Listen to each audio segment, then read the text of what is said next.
This is a KX News special report.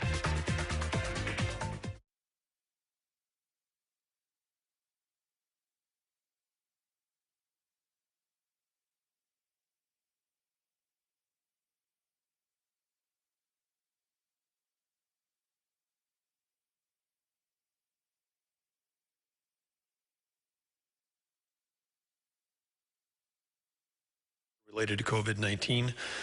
This individual was a male in his 60s from Stark County. He did have underlying health conditions, acquired COVID-19 through community spread.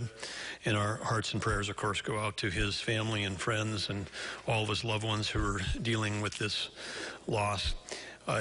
We'll also, and that'll be shown in today's numbers as our 5th death, but we've also become aware just in recent hours that there was a second COVID-related death earlier today, but no details are available at this time, pending notification of relatives.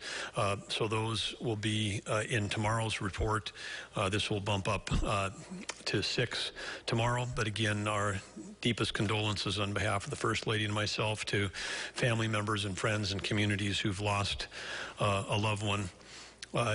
We know that that's really what all of this has been about, is trying to make decisions pragmatically, using data, but leading with our heart to make sure that we're protecting ourselves against this invisible assailant, which has such a deadly effect on elderly and people with underlying health conditions. And so that's why we take our work seriously in terms of what we're doing and why we're weighing every decision carefully. But as we take a look at the other numbers today, there's also some positive news on that slide, and that's down in the center, middle center. I want to draw your attention to that, which is 14 hospitalizations. This is the net, so there's 2 more discharges. So with the good news is 2 people that were hospitalized with COVID so that number's gone down. And I want to say that for those that are worried about, are we prepared enough? The key of all the things that we're doing and what every state is doing is trying to make sure that the sum total of all of the business closures and physical distancing and great hygiene practices, all of the new approaches to how we're conducting business, all of that is done with the goal of preserving to make sure that you have enough hospital capacity to give the highest level of care, and that could mean in a life-threatening situation that you can get somebody into intensive care unit or ICU, that you've got those care units available.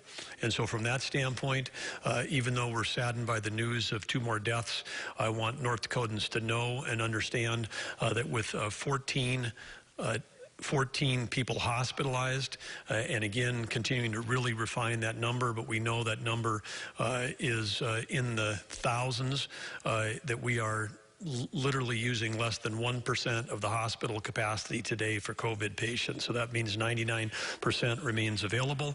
And so that's what we should focus on, because in terms of what we're working on to do, that is absolutely positively working. In terms of the rolling seven-day average, still at 3%. That's still among the top of all the states in terms of those tested versus those who are becoming positive. So that's fantastic. And then also in terms of recovered, we have a headline on that sense that we've now added 3 more people to the recovered column, which pushes our total to over 100 that are recovered. When we show that graphically on the next slide, again, on the top of this shows the active cases are above the line. So that's yesterday's active cases plus the new reported positives, and below the line is the recovereds and those people who've passed away. And again, yesterday we had great news because it was, you see a little dip there where we actually had more recovereds than we had new. Today we had more new than we had recovered. And so it continues to climb. Active cases climb by 14 today. That's the numbers for today. One thing we had Attorney General Wayne Stenehjem here earlier talking about potential scams. One thing I wanted to alert the state to, on Thursday morning, Department of Health was made aware of a situation where scammers somewhere in this nation are calling individuals who live out of state. So somehow they're calling North Dakotans that aren't in state. They're saying they're calling from the North Dakota Department of Health, and they're asking for sensitive information. And so again, the scam is preying on residents from other states or residents of North Dakota that are outside of state. And again, it goes without saying that if someone calls you on the phone, as the Attorney General said, do not provide your Medicaid number, your Social Security number, your credit card information. There's not a chance in the world with our Department of Health, as busy as they are right now, that they would be randomly calling citizens and asking them for personal information. So our Department of Health is working both with the Attorney General's office and federal partners to address the situation. But again, if any of you are called by a firm that says that they're representing the North Dakota Department of Health, ask you for sensitive information, we'd ask you to report that to the North Dakota Attorney General's office. We've got many loyal viewers that tune in every day, and from some of them we've heard that the thing that's most anticipated is who is going to be the mystery guest that we have every day during our briefing. And today we've got someone who's going to share some thoughts, and this individual, like others that have been here, I've got a lot of gratitude for what they're doing for the state and the leadership role they're playing. But this is more special than ever, because during this time when we're I'm going to say isolated from others. I've had, fantastic support. I give a shout out to Joe, Jesse, and Tom. My kids have been a great job of staying in touch and supportive, but the First Lady and I have been hanging out together here in Bismarck. And as I've said at previous things, seeing a lot of each other, which you can ask her later how she feels about that. She's here live for questions later today. But I just have to say, in addition to her role as First Lady and the role that she's played as a tremendous face and voice, a courageous face and voice of recovery, she's been an amazing, amazing partner. And people ask me about, the burden of leadership, but this is a team sport. We all go through the challenges in life when you've got somebody that is really there to support you. And I have to say, the North Dakota needs to know that the First Lady has been supporting me around the clock in every possible way to make sure that I can stay focused on doing this job 24 hours a day. And for her, I want to thank her for that. So, but anyway, here we are. We've got the incredible, courageous First Lady of North Dakota to talk a little bit about recovery and all the challenges that go on maintaining recovery during periods of isolation. So I know that the press doesn't have to do this, but if you're listening at home, give it up for the First Lady of North Dakota. Here she is. And unlike other speakers that I have to stay 6 feet away from, we're cohabitating, so we can be by each other. It's the first time you've seen me within 6 feet of anybody in a long time. Well, thank you, Governor, and thank you to your team for your unprecedented leadership during this time in North Dakota. These are truly challenging times. We can all feel some level of anxiety and worry. But, it's especially difficult for those struggling with behavioral health challenges, either mental illness or addiction. As someone who's been in recovery for over 18 years, I understand how critical connection is during this time. One of the major aspects of recovery from addiction is connection and relationships. And during this time of social distancing, it's really easy to feel alone and isolated. But, we can all play a role in our own behavioral health while looking out for those that are most vulnerable in our communities. So my suggestion to everyone is to reach out to those that who may not or who may be struggling with these issues of behavioral health. Reach out to them through social media. If you have FaceTime someone, write them a note. just reach out and connect. It's more critical now than ever. You know, you can share gratitude, empathy, and compassion with people, and during this time, it can make a huge difference for someone who's struggling. There are also support and resources available that can help. Now, I always say that we have one of the most proactive and innovative behavioral health teams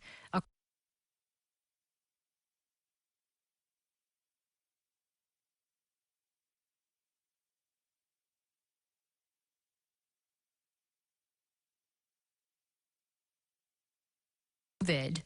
But on this site, you're going to find a lot of different resources, including how to find virtual recovery support meetings. You can also talk to somebody who's been there through the Recovery Talk phone line that is covered 24 hours a day, 7 days a week by peer support specialists. And these people are people that have lived experience with both mental illness and addiction.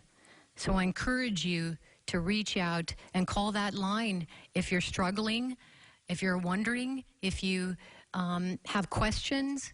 You know, there's a lot more people these days that are, you know, leaning on substances to try to get through this time, and some people are probably questioning whether they need help or not. And you can reach out to these people at Recovery Talk to ask those questions. So I encourage you to do that, and the number is 1-844-44-TALK-2. There's also a great program called Parents Lead through our behavioral health team, and that is a great resource for talking to young people and children and supporting them with their behavioral health during this time. You can also find resources for addiction and mental health at this behavioral health website, and you can find a lot of those same resources at recoveryreinvented.com/COVID, along with many, many other recovery, virtual recovery support services and apps that are available. So I encourage you to go to recoveryreinvented.com also. So remember that we're all in this together. And the most important thing that I can do, that we can all do, is to reach out to people that we know that might be struggling, or maybe even just people you haven't talked to in a long time, to make a connection. Social distancing does not mean social disconnection. I believe that's something the governor has mentioned in the past. And in our world of technology, there's an app for everything, and so it's so much easier to stay connected. So I am so grateful to live in a state full of caring and committed people who are ready to come together to fight this virus like we've come together through so many other challenges before. Thank you.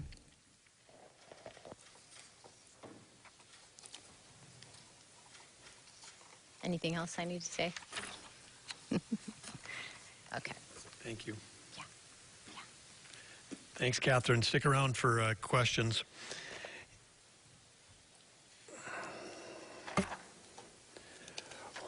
Wise words from the First Lady who's been there. I just want to add a couple more things from the Department of Behavioral Health. We're doing a great job. One of the things we know, and there's even been reports we've had always, in any given year, there's a risk of overdose with the spread of opioid narcotics around the country. That was certainly been in the news, and here in North Dakota, we had nearly 80 overdose deaths a couple of years ago. In the state, I think 77 was the exact number. And so this is something that is certainly, people are at risk for this. We do have Narcan, which is something that can be administered. You don't have to be a first responder. This can be administered by a family member at the very first and subsequent following second and third Recovery Reinvented events that we held in North Dakota. We did training for the entire audience, issued Narcan to those who wanted it. There have been cases where parents have saved children, and others have used Narcan to resuscitate individuals who might have died but were saved because of that fast action. And there is at our behavioralhealth.nd.gov NARCAN.gov/opioids. Resources there about how to identify the signs of an overdose, steps to take to save a life, and identifying those who are at risk. And to also learn about the Good Samaritan and naloxone administration laws, because the Good Samaritan laws that exist in North Dakota is if you're with someone and they overdose, you can call and report that. Call 911, report it to the whoever comes first, fire department, police, first responders, ambulance, and under those Good Samaritan laws, you won't be prosecuted for drug use related to that incident. So again, save a life and learn all these signs. But if you want to get Narcan or naloxone free 2-dose kit, you can get that again at the DHS Behavioral Health Division website, dhsbhd@nd.gov, or call 701-328-8920. If you go to that website, the training is embedded. There's a short video that you need to watch. You fill out a form. You say you include the fact that you're over 18, and then they will give you a location where you can pick it up because they're not able to ship it. And again, for those that are wondering how that Narcan gets paid for, that's part of the federal opioid grants that the current White House administration passed in recent years to support states in fighting that death. The death related to opioid and other overdoses. Next topic is census. Again, we've talked about this, that census time is right now. You can fill it out, my2020census.gov. But there was no March Madness, but we have a competition going between North Dakota and all the other states on who can do the best in terms of filling out their forms, and then because this is the Census Bureau and they do have the data, they actually have what cities are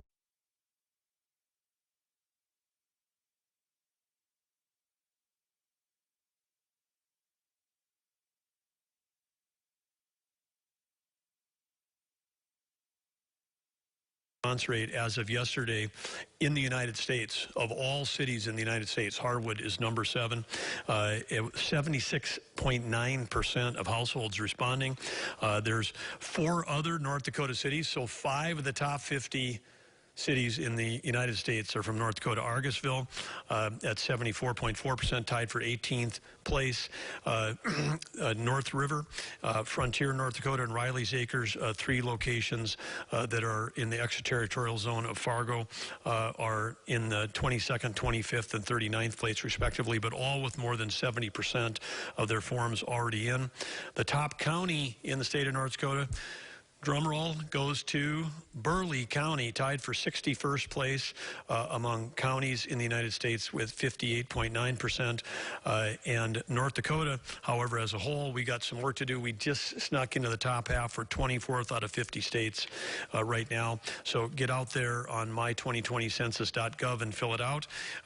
If you have not yet received, because you can do this on paper, you can do it online, but if you're saying, I didn't get anything in the mail, if you're someone who got your mail through the P.O. box, then typically a census person would have knocked on your door and delivered it. Because they've not doing door-to-door work right now during the COVID crisis, the Census Bureau has announced that they will mail a form to every household, including those that receive their mail at a post office box. So if you're 10% of North Dakotans who get your mail at a post office box, look for your census form, fill it out, send it back, or go online and fill it out. Remember that every person counts, and with federal support dollars over the next decade, it's estimated to be $19,100 per person for everybody that counts. That adds up quickly, so thank you for that.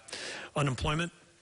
The stats yesterday, 1,562 unemployment claims, bringing the total to 43,924. And again, for those that are self-employed, independent contractors, or gig workers under the pandemic unemployment assistance claims. So again, we've had people say, hey, I'm not sure I qualify for unemployment. If you don't qualify for unemployment, traditionally, you likely do qualify under the pandemic unemployment assistance. Also, go to ndjobs.com, North Dakota Job Service.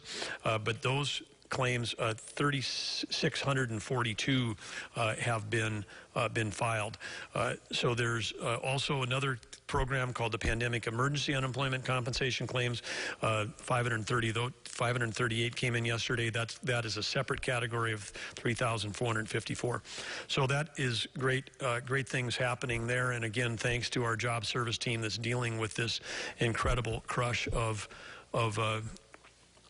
activity. As a reminder, 2 days ago we launched the Care 19 app. That is off and running. There have been 13,467 downloads. We believe that other states may be coming online soon. The Android app is going to be submitted this weekend for submission, so hopefully that'll be available next week.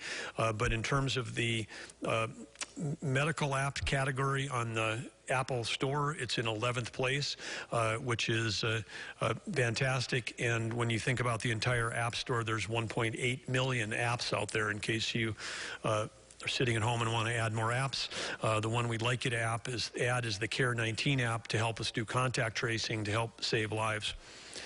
Relative to shopping practices, one of the things that we've talked about, again, we know that business closures, we extended those before to April 20th. We said that by next week, Wednesday, we'd provide an update by April 15th. But many businesses that are essential do remain open, especially grocery stores, supermarket, big box stores with grocery services. But we're still hearing from people that, hey, when I go to this place, it's really crowded and people are not practicing social distancing.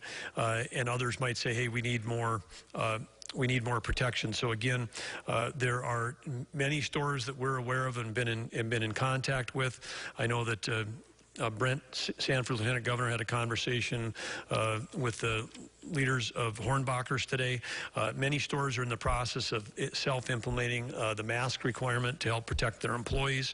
And again, when you're in the stores, you can practice the courtesy of staying away from others. But again, the North Dakota Grocers Association has recommended for the health of themselves and all of those store workers to limit your trips to once a week, limit family members going on that trip to one person. These are not social outings. Utilize hand washing facilities before and after, or hand sanitizer stations when available. Would recommend you might wear a mask if you're going into that kind of crowded situation, maintaining that separation. And again, avoid the social gatherings. Plan your shopping list prior, and if available, use online shopping for delivery or store pickup.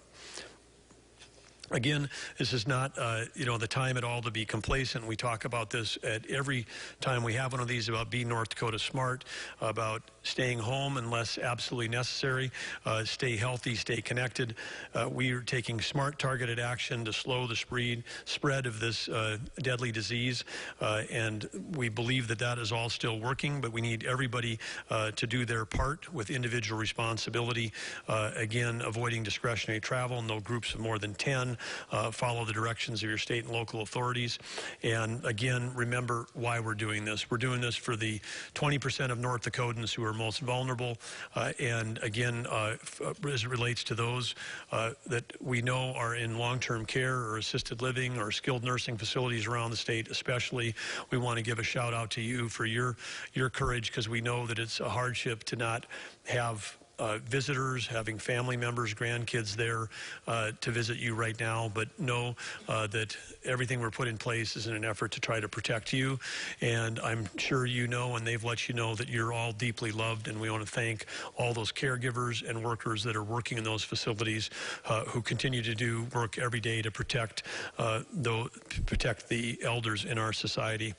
We appreciate that. Okay, with that, we're going to stand for questions. We've got as always, our State Health Officer, Mylyn Tufte, is here, and First Lady and myself.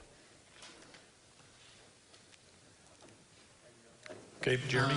You said sort of repeatedly that you would consider ordering more stringent restrictions when and if it makes sense, whether that's a stay-at-home order or something else. I'm wondering, what exactly are those when and if conditions? Well, one of the big ones that we're trying to really zero in on is one which we've been highlighting this week, which is hospital capacity. Because again, if you take a look at every other state and understand, without a vaccine and without proven therapeutics. There are ideas out there about therapeutics, but again, there's no, quote, cure for this virus.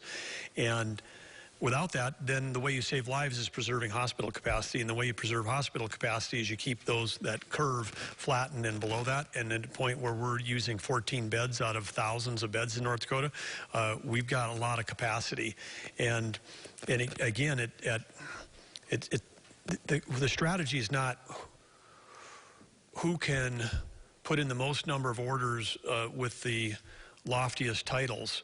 It's the goal is how do you actually slow transmission? But without a cure, if you locked everything down and then everybody came back out again 3 months later, the coronavirus could still be here, and we could have our peak then. So the keeping the curve below the healthcare is the right way, is the right approach to doing this thing. But as there is some spread, particularly among healthier, younger, whatever, that's again how you start building up some herd immunity. And that is one of people say, well, how do you get back to work on this? Part of the way you get back to work is in populations where enough people have been exposed to it, where they've built up antibodies to it. And so there is they lock it down in extreme, and then you try to open it back up. You're just deferring when you have your spike. So we're trying to manage something that right now there's not a cure to, and one of the key indicators is hospital capacity, and in that we're in great shape. So that wouldn't indicate that we need to do any more locking down right now. What we do need to do is do a even stronger and better job of contact tracing, which is why the Care19 app, which is why we've ramped up our contact tracing teams, and why we're being very thorough when we have a positive. Find that positive, find out who they've been in contact with, and why we put out the order on Monday that if you're a household resident living with someone who's a positive, you're also quarantined. That's the way that we can stop the spread. And again, you're looking at another number we look at is our rolling 7-day average on percent positives, and we're continue to tick along plus or minus around that 3%, which is again among the best in the nation. So if you're in the best in the nation in terms of most available hospital capacity, and best in the nation in terms of the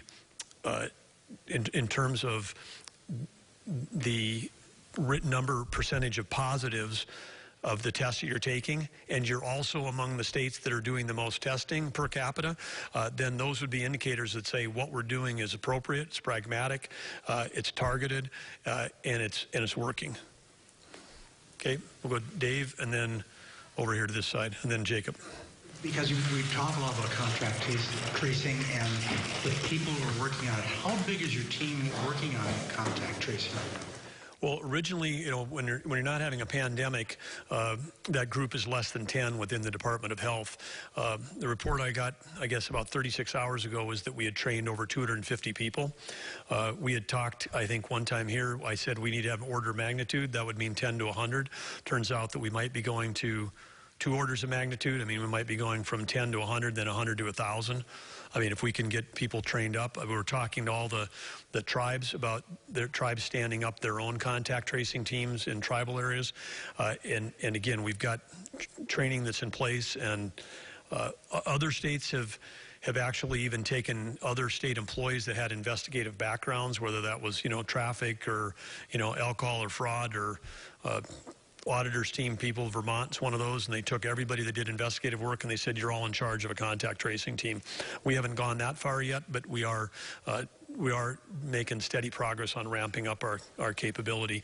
And again, part of it with the Care19 is we're trying to bring some automated data collection to that practice, because this is one of these things where people have heard me talk for years about if you manually collected data, which means a state employee on a phone talking to a person, and they talk to that first positive. That can take 60 to 90 minutes to do the whole interview.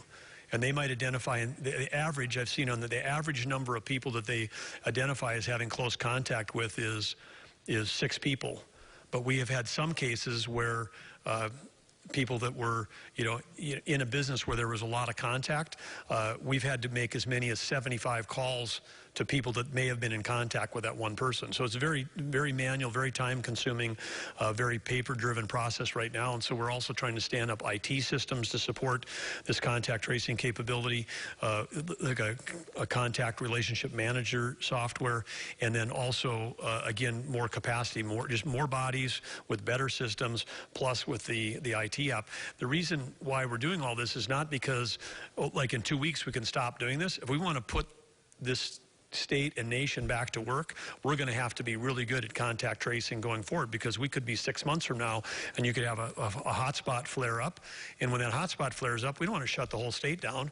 You know, we want to isolate those people that tested positive, isolate those people they were in close contact with, and the way we identify that with is really great contact tracing skills. So this is, you know, new words, new approaches, but when you don't have a cure, this is one of the ways you can contain a highly contagious and deadly virus. Online? Dustin Moore with KTGO, The Flag in Tioga. Around the Lake Sakakawea area, there's some concern that people aren't following social distancing on and around the lake. With summer coming, has there been any discussions or concerns around the number of people congregating around our lakes areas?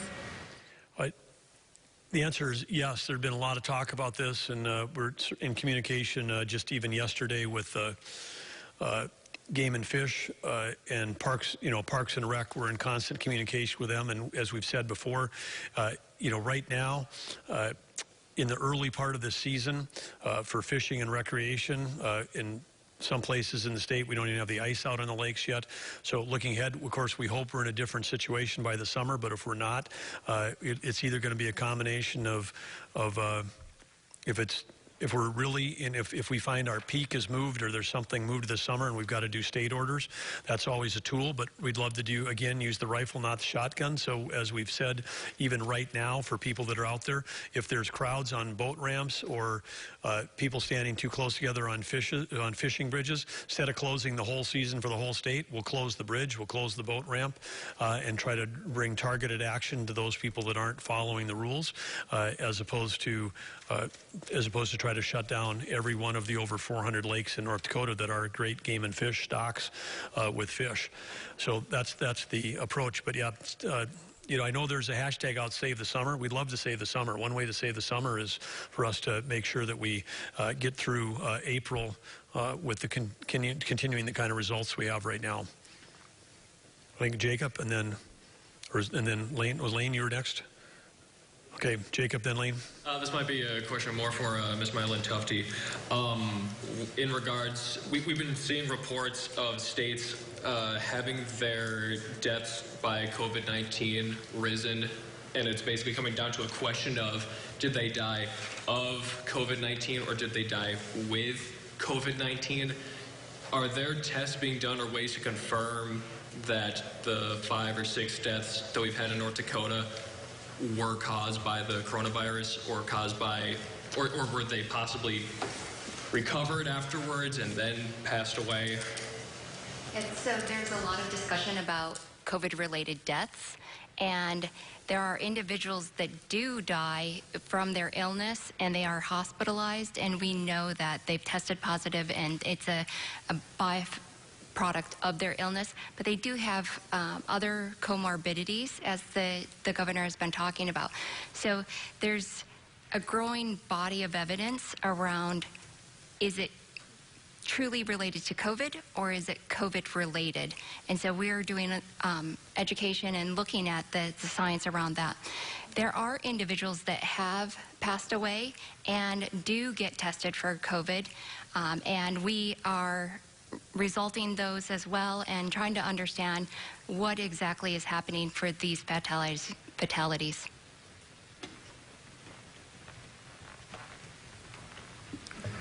Lane?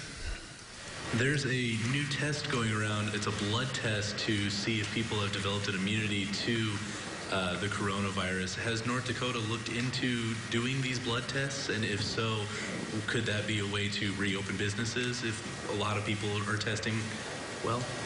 Yes, had a chance to talk on Tuesday night to the chairman of Abbott. It's one of the companies that's producing these. these would be high volume, low cost, millions and millions of tests that could be created. You do a little finger prick on the end of your finger, you put it on a tab, and it gives you a sort of a plus or minus pretty quickly that can identify whether you've had those antibodies.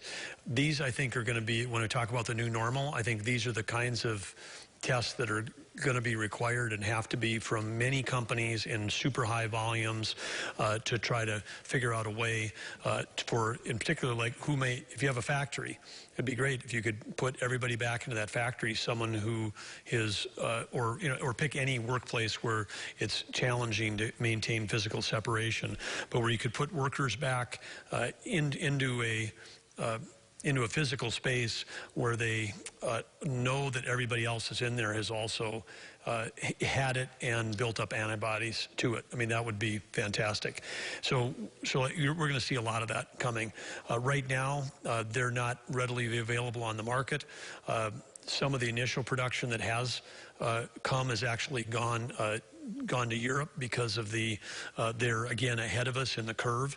But we know that there are dozens of companies around the world that are trying to develop these tests, and these tests are not as high acuity as the ones that we have right now. Best science is that they think that they'd be about 90% accurate, and it'd be great if they could be much higher than that, but even at that, you could screen with a 90% accuracy, and then if you've got people that maybe get a false positive, you test them again and you save your testing resources because you're doing the mass screening with a large volume. But we're going to see all that coming, but not here today, not available in North Dakota today. Amy? All right, I have a question for both you and the First Lady. I have to imagine that the past few weeks have just been incredibly stressful for the both of you. Can you guys talk about what each of you do to try to stay calm and stay connected?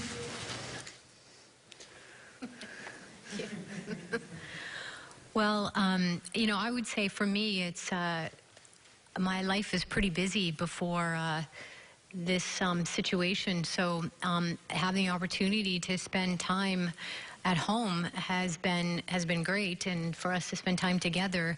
But I've had a lot of projects, that I haven't been able to work on or haven't chosen to prioritize. So it's been good to do that. It's been more time for meditating, more time for yoga. Also kind of fooling around with Duolingo I have this goal to learn, French and Spanish, but, I should just pick one, overachiever. So anyway, but that's, kind of that, and just, we also have a service pet at our home named Mr. Gray, our cat. So that's super helpful also. Mr. Gray came with a marriage. He's about, 100 years old, and he's in hospice, basically, so we're taking care of an aging cat. And his full name is Mysterious Mr. Gray, if you want to get that right in the press, because he's often difficult to find, including yesterday when she couldn't find him for quite a while. He's always got a new hiding place. But yeah, in terms of things to do, I'd say one of the things that I think that is, in terms of supporting each other during a time of stress, one of the little secrets I'll share is that Catherine writes really wonderful supportive notes and puts them on the mirror. So if I'm working till midnight and I come home and maybe our clocks aren't on the same schedule, then there's a little note there. So it's that's super, super thoughtful. And then sometimes when she gets up, there's one back for her because I might be working later and she might be getting up earlier, just the way our schedules work. But yeah, I'd say supporting each other and staying curious. And I'd say the other thing we're doing a good job is we generally stay off social media. That's another way to maintain sanity. There's a lot of noise out there, not a lot of signal, and I think that we're really trying to go through this by really focusing on the signal. And I think that gratitude is something that both of us are practicing every day, morning and noon and night. And I think that gratitude, of course, gives you resilience, and there's a lot to be grateful for when you're living in North Dakota, and there's a lot to be grateful for when we have an opportunity to serve the people of North Dakota. Thank you for that question. Jacob? I also have a question for the First Lady. Perfect. Yesterday, the governor said, the more exposure I get from the First Lady, the better. So we'll just say that's a good thing. Maybe that came off wrong. I don't know. This is the most amount of time she's ever had to spend time with me in her whole life, too. Wondering if you could corroborate and respond. Well, the first thing I was thinking was TMI when I heard that, when I was out walking. You know, we have a great relationship. I think we're super lucky, you know, that we, you know, we just are completely compatible and have a great relationship, and you know, we're so supportive of each other, and we both spend a lot of time in gratitude. And so I just echo what he said, that never thought that this would be what I'd be doing with my life, and I'm grateful I'm on this journey with him, and grateful for the opportunity to be in this role. So Dave? This is also for First Lady. But it has to do with a conversation that I had yesterday with Dr. Etherington at the State Hospital. And she said they've seen demand for behavioral health services drop because of COVID-19. They're not getting any walk-ins. Are you concerned that COVID-19 might be scaring people away because they're afraid that if they seek help, they might catch it from somebody? That's interesting. You know, I think maybe people aren't, I know people are reaching out to our behavioral health team, and the resources there, they're in higher demand than they typically are. And I think I'm on the board of Hazel and Betty Ford, and we've had a couple board meetings, and the people connecting with them has actually increased, because they have a lot of virtual services, virtual intensive outpatient services. But they, you know, I would assume all treatment centers and resources are working really hard to prevent people from, you know, contracting COVID while they're there. But, you know, there's a lot of virtual services out there available for people to, if they're afraid to go to a location and seek help. So many treatment centers offer that, including, I believe, Heartview here in Bismarck. But yeah, I think the connections that people are making to resources we have at the state are definitely increased. The calls that we have, and people reaching out for things like Parents Lead. So, you know, it's certainly a time where more people could be reaching out, and I hope they do, and I hope they're not limited because of the stigma that can be associated with it also. Going off of that, in relation to being able to connect with those resources during this pandemic, is there enough staffing, is there enough infrastructure in place to make those virtual telehealth services as effective as in person? Well, at least, again, my experience is a lot related to Hazel and Betty Ford, and what I know is that they are redirecting a lot of their staffing to focus on whether it's providing resources with educational resources, or because of some of the virtual outpatient treatment, you have to be licensed addiction counselors. But I believe that they are, focusing on redirecting and trying to have more people focused on the virtual opportunities that they have available.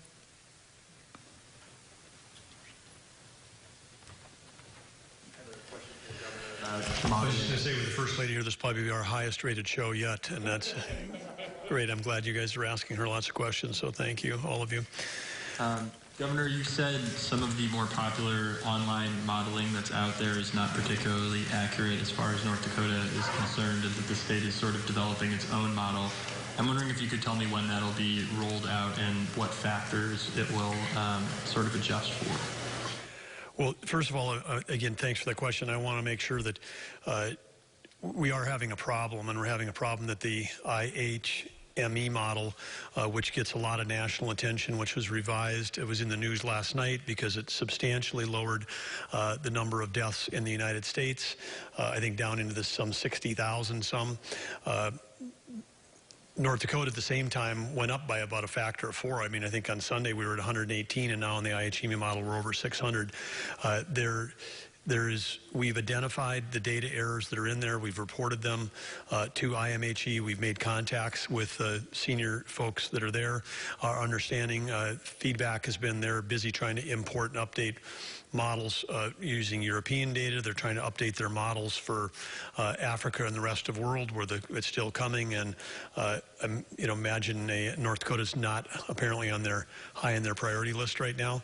But I would just ask that everybody completely disregard that. It's causing some issues because there is some national press that's referring to it, and they're trying to link it back to North Dakota. I think by comparison, it might even show that other states that have 5 to 8 times more population might have fewer deaths in their model than North Dakota, and there's just doesn't even make sense. It's not tracking, and it's already got bad data that days when we had 0, it had 17 deaths. So just ignore that one. The other one to ignore is the Act Now model. That's another one that's out there that is not reflective of current conditions or decisions. So there's a number which had they had a lot of popularity, got a lot of traction. A week or two ago, but they're not reflective of the data. So we continue to work with our models. We did have a modeling, the team that's working on modeling is having a discussion with Wyoming, South Dakota, and Montana, so we're continuing to have that discussion. There are healthcare groups, regional groups like Sanford that have developed models. I know we've got a meeting set up on Saturday to talk with Sanford about their model. And in the end of the day, the key projection, the thing you do with the model is trying to figure out where the peak is. And why that matters is because then whether or not you've got enough hospital capacity. So the model feeds your hospital surge planning. So I don't have a great sense of urgency right now to drive and get out with a model. Other states, used models to drive their stay-at-home orders weeks ago, right? There was states that that had ranges of deaths nearby us that said that 36,000 to 76,000 people might die in that state, and now that's the number less than the whole U.S. I'm just saying again, we have been cautious about understanding how statistical modeling works and how off it can be if the variables are bad. We haven't wanted to drive. We don't want to make decisions on data versus decisions on flawed forecasts. And so the real data we have is like how many beds we're using right now in our hospitals and how many we have. That's something that we can really look at today and make a decision on. So the forecasts are one factor, but you'd want to have multiple models, and then you'd want to use them as inputs, but you would never want to trust them because there's so much uncertainty, and part of the uncertainty is what's the rate of spread, and the rate of spread based on human behavior, and no one's been able to really predict human behavior even with small groups, much less entire populations. So we're going to continue to work on models, but the models that we would work on would be trying to figure out, would we ever need to get into that tier 3 minimal care facilities, sort of the ones where you've got cots in a gymnasium kind of thing. And our goal is to make sure that we're taking the actions that keep our citizens out of that. That's not where we want to be caring for people in our state. So I feel like we're on the right path. I don't feel the sense of urgency about releasing one model, because that's not even the goal. The goal is to keep getting inputs that drive us towards success, and they're one of the inputs. But boy, you can all see right now that even really sophisticated models can have really flawed outcomes, like the IHME one, if you don't have the right data going into it. Online then, Jacob. This one has come in a couple times. Minnesota Governor Tim Walz has disagreed that North Dakota residents with lake property in Minnesota should be traveling back and forth this summer. Have you spoken to him about this, and what are your thoughts on this issue? Well, I've got a call with the Governor Walz at 5 o'clock today, and it should be one of a number of things we talk about. I think that was came from a news report which was quoting something that I hadn't said. And so we're going to track that down to try to find out that. But again, this is why even at the governor level, I like to talk to people, not through the press to talk to others. He's a neighbor, and he's making all the smart decisions to lead his state. And one of the things that Governor Walz and I both know is that when it comes to the northwestern Minnesota and the 8 to 10 counties in northwestern Minnesota that all receive their primary health care from hospitals in in Fargo or Grand Forks, or the people in the Wahpeton area that receive their care in Breckenridge, we've got integrated healthcare systems that work on both sides of the border. And so, as I've said, that when it comes down to, there's no concept of, quote, closing the border between North Dakota and Minnesota that makes any sense, because you're not going to have someone cross over from Fargo to go to Walgreens to get their prescription, because that's where they get their prescription, or you're not going to have a nurse in East Grand Forks, go to work at Altru. So there's just some very common sense things that we got to make sure that we're working through on that. And particularly North Dakota healthcare, we're going to continue to serve citizens of Minnesota if their primary provider has been affiliated with Altru or Sanford and Grand Forks or Fargo. Our borders are open, and we're going to continue to serve those people. And so we've got to figure out a way. These are it's an integrated community that's divided by a shared river and by a border, but we've got to make sure that our policies line up to make sure that. And then the topic of, Minnesotans may be worried about North Dakotans coming over.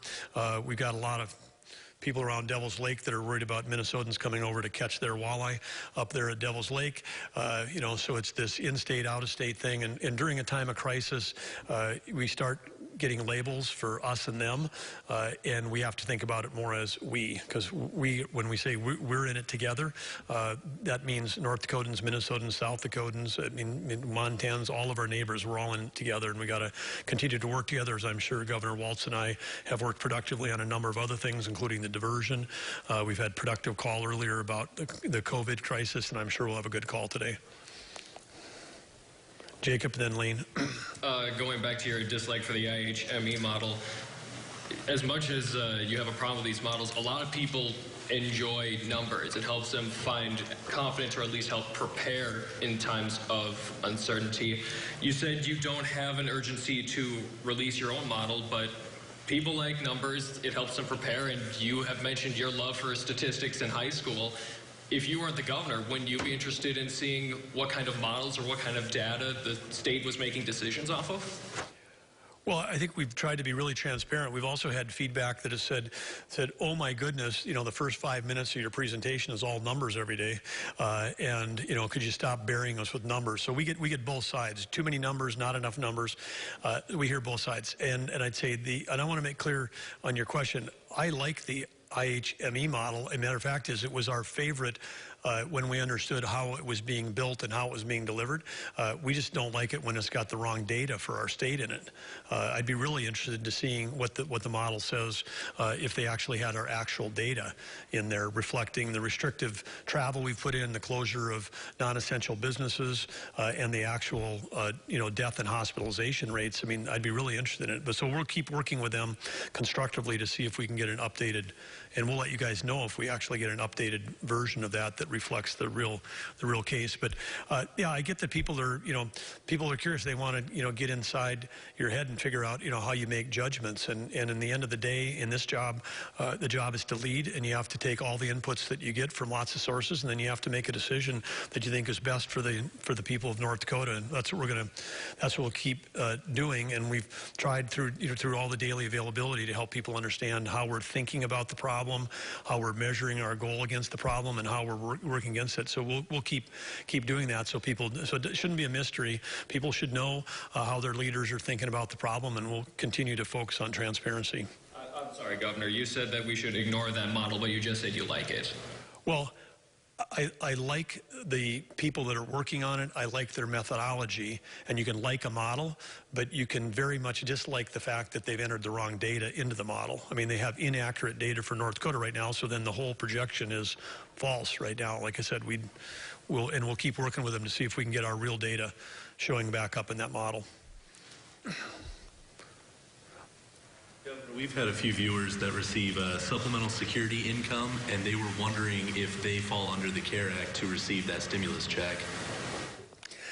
That's a excellent question that I don't know the answer to, but we'll get back to you on that one. I'm sure I see my team writing it down right now, but thank you for that. Jean Schemp with Hometown Radio Group in Minot and Bottineau. When will the rapid test you used for surveillance testing become widely available in Minot and other testing centers, and will there be additional surveillance testing in our larger cities? There's maybe two elements in that question. Going to take the rapid tests.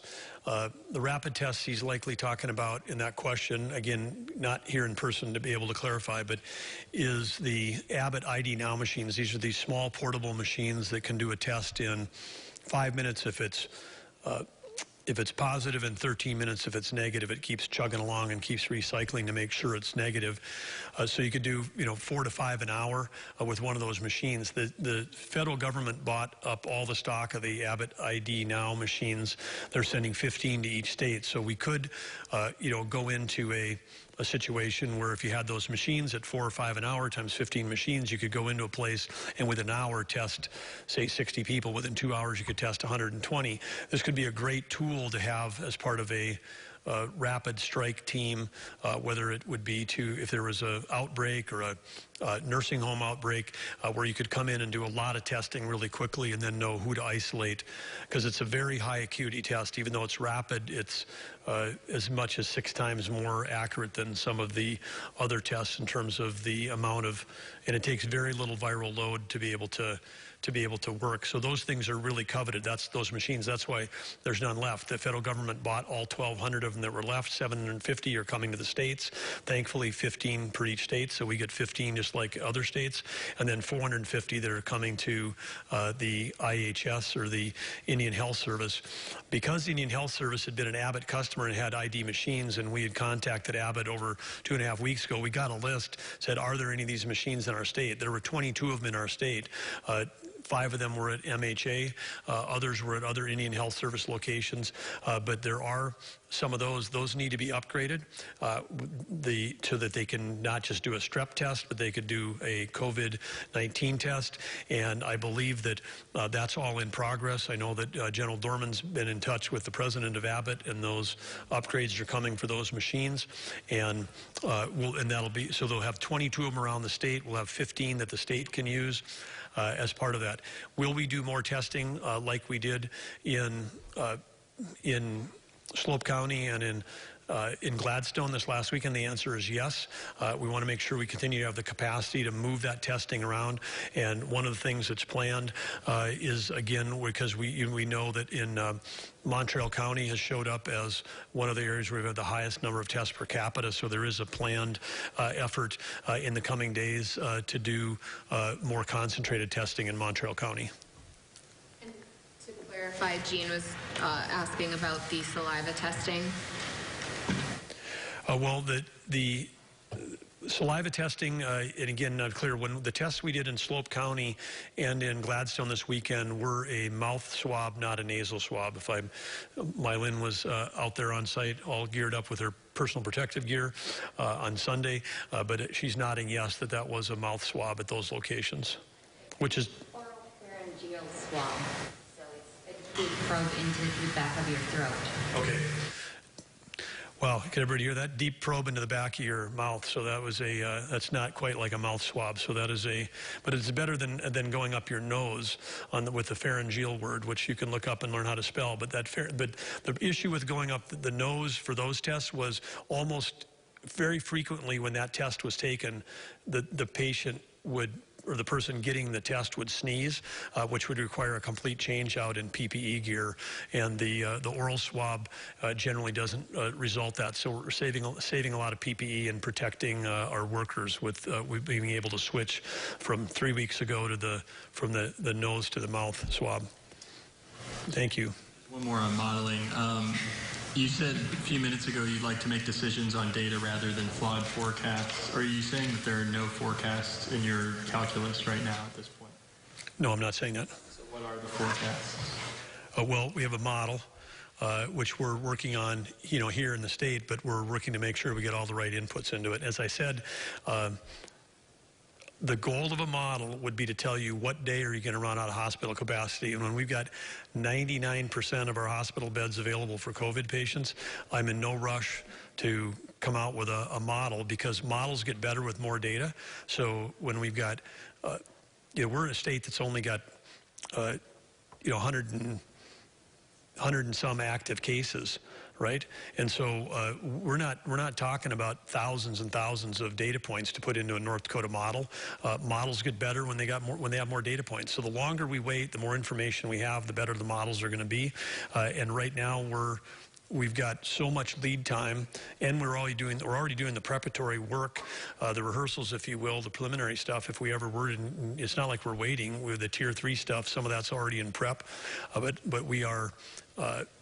So I think we got time to deliver a better product. There'd be no value to the public or to the healthcare organizations or anything for us to put out a model that's completely flawed. So more time on our side is a good thing. Lane and Danny. Governor, when we get to the point that we can reopen some businesses like restaurants and bars, is there a plan in place on who can open first and how many people may be let in? There's not a specific plan built, but there's a team that's started thinking about that. And again, just like we're trying to take all the best information from other states or other countries that have already been through this process, the same way will come with opening, because just like the virus arrived here later, it's going to probably leave here later. So we'll have an opportunity to look at other countries and how they're working through their reopening. We'll be able to look at other states in terms of when they're able to reopen, and that's so we'll be able to get some insight. But what I have said in other interviews is that people should not think of the reopening as the same way we closed. When we closed, it was pretty sudden, which is, hey, we're facing a pandemic with a deadly virus. We're shutting things down. Executive order, close. When on the way back up again, we're going to have to think about how do we open things up slowly so we don't end up, creating a unforecasted spike because suddenly we're sort of, quote, back to normal. As I said, we won't have normal, we'll have back to the new normal. I would anticipate that when we start to open up again for places that have a lot of social activity like bars and restaurants, when we open up, there will be limits in terms of the, say, if you're rated for occupancy of 100 people, when you open back up, you might say on day one, hey, you can have 25%, or you can have 30% or 40% of your occupancy when you open up. Like I've compared it to turning on a spigot, which is we shut it down hard, but when we open it up, we're gonna have to open it up slowly and then see what results from that. But absolutely, we're working on it and thinking about it, and again, trying to get a separate team on the economic side, on the commerce side, that's working on that.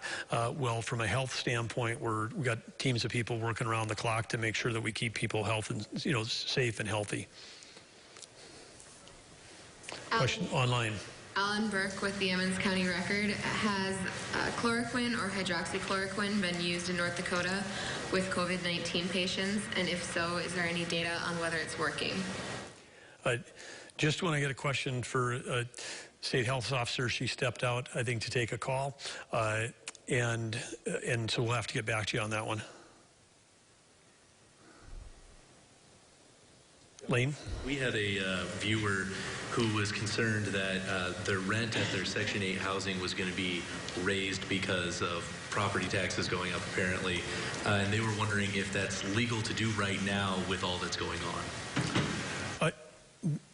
on.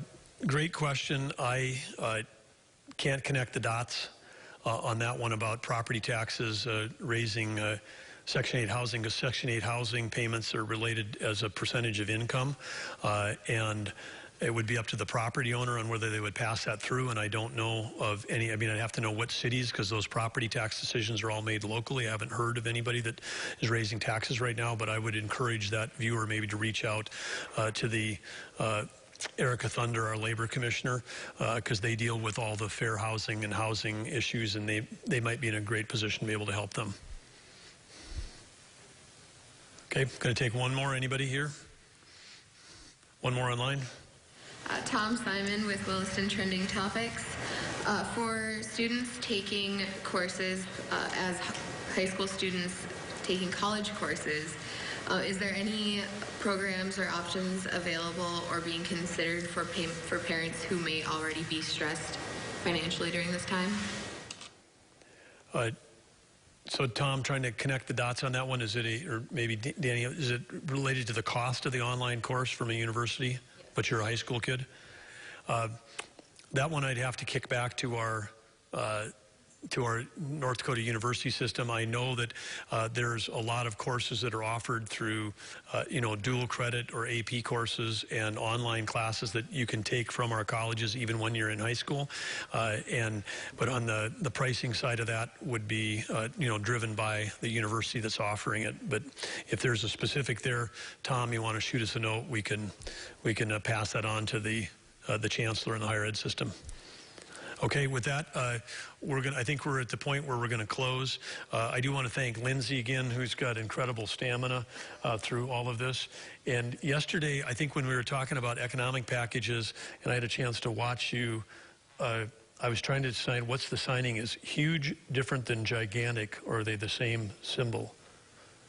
I'm watching now to see because there was something that was, okay, there was something yesterday was, okay, there's, okay, all right, good. Well, anyway, but anyway, thank you, Lindsay, for the great work you're doing. We continue to get lots of compliments all the time about the great work Lindsay does, and even last week, a bouquet of flowers ended up in our office, and they were for Lindsay from one of her fans watching online. So thank you, Lindsay. Thank you, First Lady, for all you do for the state of North Dakota and for the country. And again, thanks to everybody that's listening in. I want to give a shout out here at the end also. We get a lot of good input from legislators from around the state coming into our staff. I've had regular calls with legislative leaders, had a chance to talk personally with Senator Rich Wardner and Representative Chet Pollard today, getting valuable information from them on their regions of the state and what's going on. Lots of other feedback from legislators, so appreciate all the feedback and support that we're getting. For mayors and county commissioners, had a great call this morning. I think there was over 1,600 people that were on a call today with the sponsored by the Greater North Dakota Chamber. I want to thank them and Michelle Comer and Eric Hardmeyer and all of the other electeds that were on there. Secretary of State Jager, Ryan Rauschenberger, John Gottfried, answering questions related to all of the moving parts and the new information about the economic side of things. So big, huge team effort, lots of people working on it. And special thanks to everybody over at the Unified Command. You don't see them here, but we got a team of people that are working over at Frayne Barracks every day, helping to manage this through emergency services, in addition to all the great work being done at the Department of Health. And also a shout out to the teeny staff in the governor's office, who does great work every day, managing all kinds of things. But we're really fortunate to have such a great group of people that are so committed to helping us get through both this health crisis and this economic crisis. And finally, thank you to the media, because this is, I'm talking to other governors, we have to have the most competent and most polite media in the country right here in North Dakota. So thank you for being part of that. Thanks for your good questions every day. Thanks for all the media that tunes in online and all their questions. And we will see you tomorrow, Good Friday, right here at 3:30.